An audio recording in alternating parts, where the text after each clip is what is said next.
Kind of a hard turn here, but let's turn to the death of Whitney Houston. All right, this is what you said on the show. Whitney Houston wanted to kill herself. Nobody takes drugs for that long if they want to stay on the planet. The hard truth is that some people will always want to destroy themselves, and there's nothing society can do about it. That's right. You know that this has generated some controversy because people say, wait, addiction is a disease. All right. And if you are suffering from a disease, then you can't make the choice. You have no choice. Well, then they don't believe in free will, and I don't believe that anyone is a slave to addiction. I believe it is a disease. It's a mental disease, all right? But you have free will, and you can get through the disease, as millions of people have chosen to do. It's a lot of free will. You don't have free will when you get lung cancer. You do have free will when you're a crack addict.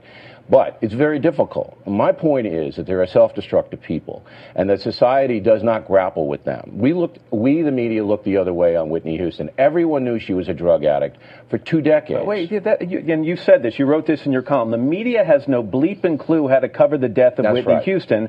That's because she was slowly dying for years, and many in the press simply averted their eyes. We looked away. Bill, I have seen dozens of stories over the years. But they were sensationalized detailing the addiction, the erratic behavior, the denial of addiction on the part of Whitney Houston. They were sensationalized to exploit the woman's condition, not try to help her. When's the last time you've seen a public service announcement from a famous person, a singer, an actor, to say to the American public, you know, you don't want to be like Whitney Houston. Don't be like Elvis. Don't be like Janis Joplin. When was the last time you saw that? They don't exist. You know what we in the media do, Lauer? We wink it. We Snoop Dogg it. We Willie Nelson it. Hey, oh yeah, they're stoned. That's fine. And what message does that send? It's okay. I think it's apples and oranges that you're comparing. I think on the one hand, the media did detail her troubles and did highlight it. But at the same time, I would agree that they also celebrated her talent and her stardom. Name me one media commentator outside of myself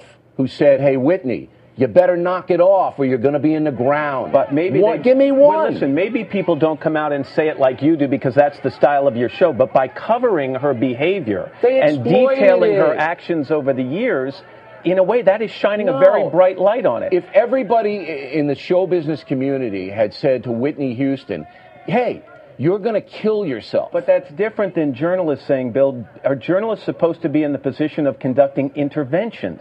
They're supposed to be in the business of telling the truth. And the truth is, if you get into hard drugs, you can go any time. And by showing her behavior over the years, didn't we shine the light on that? No, because it wasn't put in any kind of a judgmental capacity at all. It was like a sideshow. You think she was cast in a positive light over these last 15 years? It wasn't positive. It was, oh, look at this. Now she goes to rehab. And it wasn't, hey, Whitney, knock it off. It wasn't. It's never been that, ever. Let's move on a little, because you and I could argue for hours. But, of course, and I'd always be right, no matter how long it was. And I know you would always think you're right. On the subject of the flags, flying at half-staff in New Jersey on Saturday, the day she's laid to rest, Governor Christie has called for that. Is that the right idea? Yes. I think we should respect the life and talent of Whitney Houston. I said a prayer when I heard she died.